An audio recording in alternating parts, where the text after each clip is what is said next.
Hi, I'm Ashley, for those of you who don't know me, and today I'm going to be telling you about the day I was born, my birthday traditions, and then a few other news previews from throughout history. So I was born on September 7th, 1994 at 7:32 p.m., and then I became my parents' favorite child. I don't really have much of a birthday tradition because my birthday usually happens to fall on the first day of school, so the attention's kind of taken off me, which I like because I don't like attention on me. And other than that, my favorite birthday experience I've had was when I was 6 or 7 years old. I had a petting zoo come to my house, so that was like the coolest thing ever. But today I'm going to tell you about the 3 articles I chose.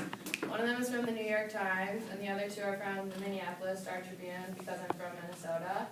So I live about 15 minutes outside of Minneapolis. The first article I chose was from the New York Times, and it was titled, "Healthcare Debate Shift Towards Federal Employment Plan."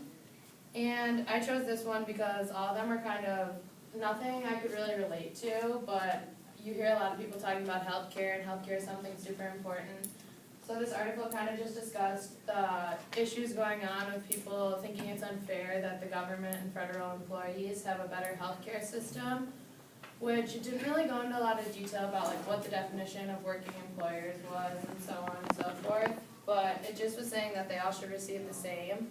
But I thought that was kind of complicated because they have over 300 different programs they choose from, so I'm sure all 300 of them aren't the exact same. And then the second one I chose is from the Minneapolis Star-Tribune, and these are all published on my birthday, but this one was published in 2012.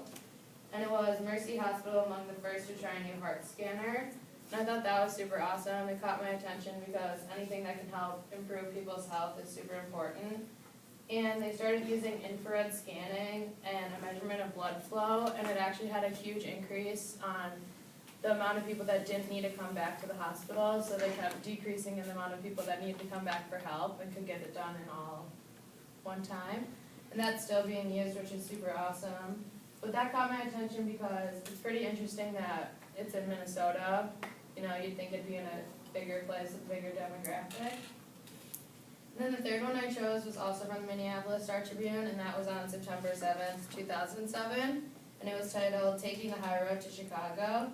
And this one really caught my attention because I've grown up traveling between Minneapolis and Chicago, and to fly on an airplane, it's a 35-minute flight, but with security and everything, it ends up being a super long process, and you either get good fares or expensive fares, and this offered an alternative, double-decker alternative that gets you there for $20, and it also became handicap, accessible,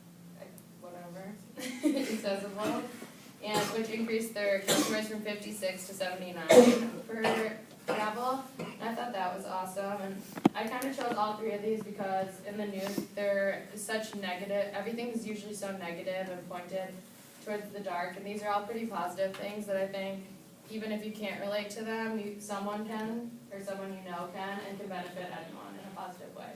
So thank you.